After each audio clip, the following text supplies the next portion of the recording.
Hola, ¿qué tal colegas? ¿Cómo están? Mi nombre es Francisco.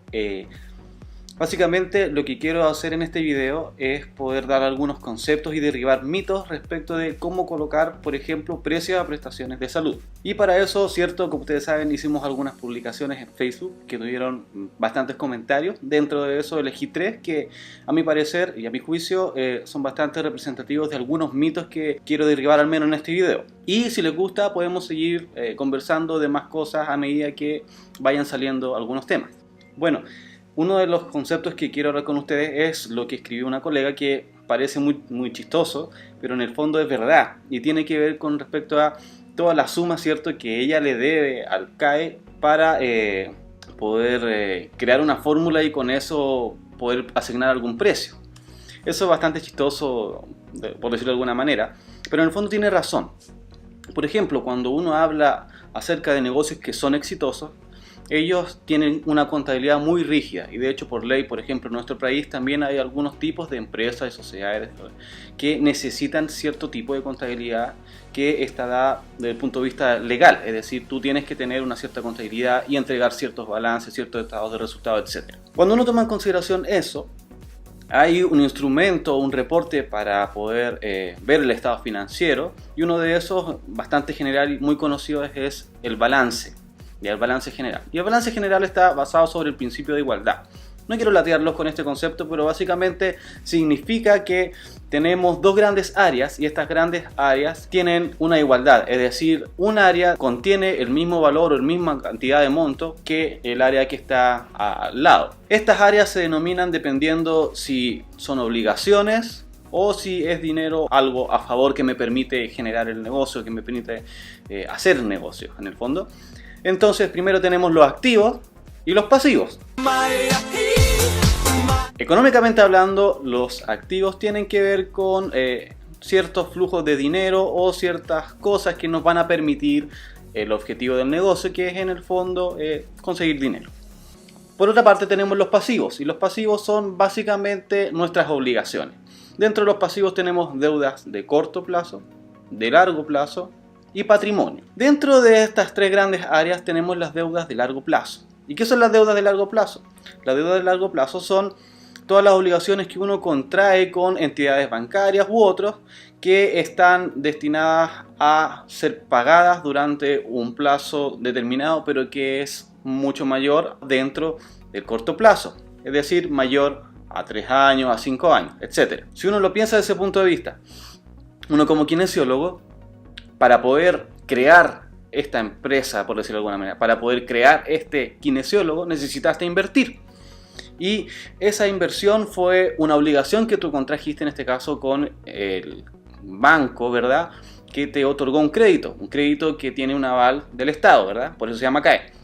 Pero es un crédito, es una obligación, y esta obligación que tú contrajiste para largo plazo, muy largo plazo, lo que te permitió es poder estudiar y poder ejercer tu profesión y por lo tanto es poder dar las prestaciones de salud. Es decir, el paciente que estás atendiendo o que vas a atender no podría ser atendido por ti si tú antes no hubieses estudiado. Y tú probablemente no podrías haber estudiado si antes no hubiese contraído una obligación financiera que te hubiera permitido pagar los estudios, ¿verdad? Bueno, cuando uno construye una empresa, por ejemplo, una deuda de largo plazo es un crédito hipotecario para, por ejemplo, comprar una oficina y esta oficina entonces va a servir como el centro de actividades de la empresa. Y eso pasa a ser una obligación de largo plazo que es parte del costo fijo. Entonces, cuando uno, por ejemplo, coloca o asigna precios a cosas, tiene varias cosas en consideración. Para asignar el precio, muy básicamente, consideramos los costos fijos, los costos variables. Los costos variables son los que dependen de la producción del bien o servicio. Por ejemplo, los materiales. Si yo hago más servicios, voy a tener un costo variable más alto. El costo fijo se diferencia, en cambio, en que si yo no hago ninguna prestación de servicios, el costo fijo sigue igual. Y después, junto con los costos totales, etcétera, nosotros agregamos el margen de utilidad, que ese margen es el que nos va a dar. Entonces, de acuerdo a lo que nosotros queramos ganar, de acuerdo a nuestra propuesta de valor, nos va a dar el precio final. Todo ese conjunto de cosas. Bien, entonces, si dentro del precio necesitamos el costo fijo, que incluye las cosas que necesitamos para poder ejercer nuestra actividad, ¿Qué piensan ustedes? Sí, el CAE debiese ser traspasado al valor del servicio, porque es una deuda de largo plazo, es una obligación contraída a largo plazo, pero que es un costo fijo de nosotros. Nosotros como kinesiólogos podemos hacer la prestación o no podemos hacerla, pero el CAE lo tenemos que pagar igual. Por lo tanto, aunque es chistoso, si uno lo piensa desde el punto de vista contable y económico, financiero, efectivamente es un costo fijo. Todo lo que usted invirtió en sus estudios fue un costo fijo. Si lo pagó a crédito y lo está todavía pagando a crédito, es un costo fijo que tiene que ser considerado a la hora de determinar el precio de su prestación. Bien, el segundo concepto que quiero hablar con ustedes básicamente es el concepto de libre de mercado. Mucho se ha hablado acerca del libre mercado y que cada uno puede poner el precio que quiera. De decir, por aquí les voy a poner, por ejemplo, el comentario y finaliza con la frase diciendo que al final es libre mercado. Ahora la pregunta es, ¿libre mercado significa que yo puedo hacer lo que quiera? Y la respuesta es si no. ¿Qué significa si no? Básicamente lo que estoy tratando de decir es que cuando uno dice que hay una economía de libre mercado, dentro de la economía uno podría decir que la economía se autorregula a sí misma, o como algunos llaman, por la mano mágica, la mano misteriosa, la mano invisible del mercado que hace que la oferta y la demanda se autorregulen para producir beneficios tanto del lado de los productores como de los clientes. Pero esto es posible siempre y cuando el mercado sea perfecto. Pero el mercado de la salud es tremendamente imperfecto, tiene demasiadas fallas de mercado, asimetría de información, etc. El mercado de la salud no es perfecto, por lo tanto no se va a autorregular por sí solo, necesita ser regulado. Cuando hablamos de libre competencia, podemos decir, es que cada uno puede hacer lo que quiere. Sí, pero también es importante considerar que cuando uno está hablando de libre mercado, son economías globalizadas o interdependientes. ¿Qué significa esto? Que lo que una empresa o un actor del mercado hace, quiéralo o no, impacta en todo el resto del mercado, porque están interconectados, son interdependientes. Por lo tanto, aunque finalmente yo decido si regalo mi atención o mi prestación de servicio o no, es una decisión personal, sí, pero usted tiene que saber que está afectando todo el mercado con esa decisión. Lo está afectando. Por ejemplo, en mercados súper competitivos donde hay mucha oferta, la demanda no es tan alta y no hay diferenciación de los actores ni los servicios, sino que todos están ofreciendo prácticamente lo mismo, y si hay diferencias el cliente no tiene la capacidad de poder saber cómo diferenciar una cosa de otra. ¿Le suena? ¿Kinesiología? Kinesiología. Hay un fenómeno de hipercompetencia y esto desemboca en algo que se llama juego de suma cero. Juego de suma cero es básicamente que no hay agregación de valor. Yo le voy a explicar este concepto con este pan. Nos gusta el pan a nosotros los chilenos, ¿eh? Supongamos que este es el mercado. Por lo tanto, cuando hay un actor y este es el mercado y está ofreciendo un determinado producto, tiene un pedazo de mercado, lo que se denomina market share o la participación de mercado. Viene otro actor y también tiene dentro de este mismo mercado otra parte. Y así es como cada actor va teniendo su parte de mercado, ¿verdad? Pero llega un momento en que todo este mercado ya está repartido. Porque el mercado es uno, no está creciendo y no hay diferenciación entre los actores. La prestación de salud es la misma, kinesiología respiratoria. El mercado mismo, niños, la tasa de natalidad está bajando, por ejemplo.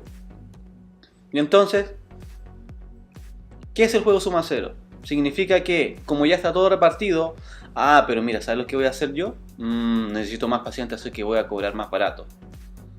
Y empieza a aumentar su participación de mercado. Pero ¿qué es lo que se produce? No hay agregación de valor. Lo que hice fue quitarle el pan de la boca a un actor para llevármelo a mí. Pero en el fondo no hay agregación de valor. El mercado no se amplió para soportar a este nuevo proveedor. Lo que pasó fue un juego suma cero. Es decir, yo le quito al resto para tener yo.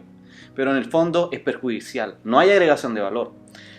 Perdió el cliente porque el cliente no gana nada más que simplemente tener la misma prestación, quizás un poco más barato. pero el resto de los productores perdió, y el que tenía perdió. Por lo tanto, al final la suma de todo esto no es valor, es cero, siempre es cero, porque lo que se gana por una parte se resta de la otra, por lo tanto siempre es cero. Ese es el juego suma cero. ¿Cómo nos defendemos entonces frente a un juego suma cero? ¿Cómo lo hacemos? Simplemente, si el mercado está así, está lleno, y cada uno tiene su parte, y cada uno se quita su parte porque están todos haciendo lo mismo, ¿qué es lo que tengo que hacer yo?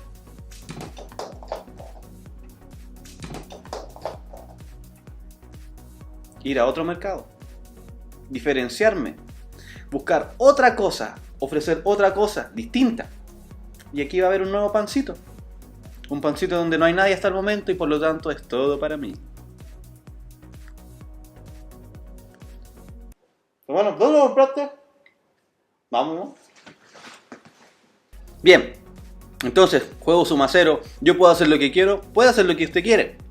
Pero tenga presente que está haciendo un daño al mercado, al mismo mercado que usted está participando, por lo tanto el daño también es para usted mismo. No entre en ese juego de la hipercompetencia y quitarle al otro y bajarse los precios, porque lo único que hace presiona hacia abajo el precio de todo el mercado, y entonces cada vez el mercado y la oferta, y no la oferta sino que la demanda, está dispuesta a pagar menos por el servicio porque cada vez vale menos y no va a llegar a ningún lado. Bien, el tercer concepto que quiero hablar con ustedes es el costo de oportunidad. Y ahí en el costo de oportunidad hay un comentario, ¿cierto?, que dice que al final que lata, que estemos hablando siempre lo mismo, cada uno sabe lo que hace, en el fondo es decisión de uno, si quiere hasta regalar la prestación. Sí, es decisión de uno. Pero yo quiero enseñarles acerca del concepto de costo de oportunidad. Nosotros como clínicos no tenemos ese concepto y yo creo que es súper importante que lo entendamos, el concepto de costo de oportunidad. Y no tan solo los clínicos, sino que es un concepto que la mayoría de las personas no tiene incorporado. ¿Qué es el concepto de oportunidad? Aquí vamos a utilizar un modelo económico y los modelos económicos nos hacen un poco de ruido a nosotros los clínicos porque los modelos económicos siempre son simplificaciones de la realidad. Lo que hacemos es asumir ciertas cosas y hacer un modelo simple para entender por qué pasan las cosas. Y eso es súper contrario a lo que pasa en el área de la salud, en donde siempre vamos a la excelencia, siempre tratamos de hacerlo lo mejor posible e incluso más. Y si puede hacer más compleja la cosa, hágala. Y si puede hacer más inextendible, mejor. Pero bueno, la economía es distinta. La economía trata de simplificar las cosas. En cambio, los clínicos lo hacemos de otra manera. Cuando hablamos del modelo de frontera de producción, vamos a ver aquí un grafiquito. Supongamos que tenemos un país. Y este país es capaz de producir solo dos bienes. El bien A y el bien B. Entonces, como ustedes pueden ver en la pantalla, en el grafiquito, podemos solo producir bien A y el bien B. Después tenemos una curva, que esta curva se llama frontera de producción. ¿Y qué es lo que me dice? Que este país solamente puede llegar a producir cierta cantidad de bienes porque solamente tiene un número limitado de máquinas, tiene un número limitado de personas que están trabajando, etc. Por lo tanto, como ustedes saben, los recursos no son ilimitados y la producción tampoco es ilimitada, hay un límite, hay un tope. Y este tope está representado por la frontera de la producción, es decir, no podemos producir más de eso, porque eso es lo que nos da nuestros recursos. ¿A qué se refiere el costo de oportunidad? Supongamos que estamos justo en el medio y producimos la misma cantidad de bienes A y de bienes B. Producimos lo mismo, 50-50. ¿Qué pasa cuando viene el presidente de este país y dice, ¿sabes qué? Vamos a, desde ahora en adelante, a aumentar nuestra producción del bien A. Vamos a aumentar la producción del bien A. Súper, perfecto. ¿Qué pasa cuando aumentamos la producción del bien A? Lo que pasa, obviamente, es que necesariamente dejamos de producir el bien B. Porque los recursos son los mismos, porque las máquinas son las mismas, porque el país es el mismo. No podemos crear desde la nada y no vamos a agregar magia aquí. Es lo mismo. Entonces, si elegimos producir más bienes A, necesariamente vamos a dejar de producir bienes B. Y eso es el costo de oportunidad, es decir, ¿qué es lo que dejo de hacer para lograr otra cosa? Si llega otro presidente y dice ya, ahora vamos a nosotros a producir mucho más bien B y nos vamos para el otro extremo, significa que, muy bien, aumentamos el bien B, pero dejamos de producir el bien A. Ese es nuestro costo de oportunidad. Y bien, ¿y esto qué tiene que ver entonces con la kinesiología? ¿Qué tiene que ver con la vida? Chicos, esto tiene que ver con la vida. Esto es una verdad innegable. El tiempo que estamos aquí, ustedes viendo el video y yo hablándoles, es el tiempo que estamos invirtiendo aquí, pero estamos necesariamente dejando de hacer otra cosa. Por ejemplo, estar con la familia u otra cosa. Eso es el costo de oportunidad. Por lo tanto, cuando tú decides regalar una atención, tú lo decidiste. La pregunta es, ¿cuál es el costo de eso? El costo real de esa atención es uno, que no está siendo pagado por eso. Pero alguien en alguna parte lo va a pagar, porque los mercados están interconectados, son interdependientes. ¿Quién lo va a pagar, dices tú? Si el paciente lo necesitaba, ¿quién lo va a pagar? Yo le estoy haciendo un bien. Por lo tanto, ese paciente ahora tiene esa atención que necesitaba. Pongámonos en el siguiente caso. Habían 100 pacientes en esa misma atención, que eran dependientes de un centro de salud. Ese centro de salud no tenía la capacidad de poder atender a esos 100 pacientes porque estaba colapsado. Entonces tenía en lista de espera a esos 100 pacientes. Sin embargo, esos 100 pacientes fueron atendidos por fuera, por otras personas, que no le cobraron la atención, se la regalaron. Al momento de ese centro de salud que era dueño de esos pacientes, al momento de decir, ¿sabes qué? Necesito más personas, necesito más gente aquí trabajando, más kinesiólogos trabajando aquí, porque tengo 100 pacientes que necesitan esa atención aquí esperando. Miren, aquí están. Oh, esperen un momento. ¿Dónde están? ¿Dónde están esos pacientes? ¿Ya no necesitan la atención? ¿Alguien les solucionó su problema? ¿Qué pasó? Probablemente ahora no se ve, pero es así como tú generas una falsa sensación de resolutividad. Es decir, estás bajando listas de espera, regalándolo además a personas que no tienen la capacidad de poder adquirir ese bien, ese servicio. Se lo estás regalando por un bien social. El problema de eso es que estás resolviendo problemas que no nos corresponden a nosotros de un sistema colapsado. Y además estás quitando la posibilidad de que ese sistema colapsado pueda probar que está colapsado. Porque al momento de ir a buscar esa necesidad no resuelta, nos damos cuenta que está resuelta. Ese es el costo de oportunidad de esa atención. Y no tan solo eso. Si tú además eres un sustento del hogar, si tienes hijos, o si eres soltero, o lo que sea, tú regalaste esa atención, regalaste ese tiempo. Perfecto, pero ¿y qué pasó entonces al momento de pagar la luz? Porque no te van a regalar pagar la luz, tienes que pagarla. Y la única forma de poder tener esos ingresos es a través de lo que tú generas, tu atención.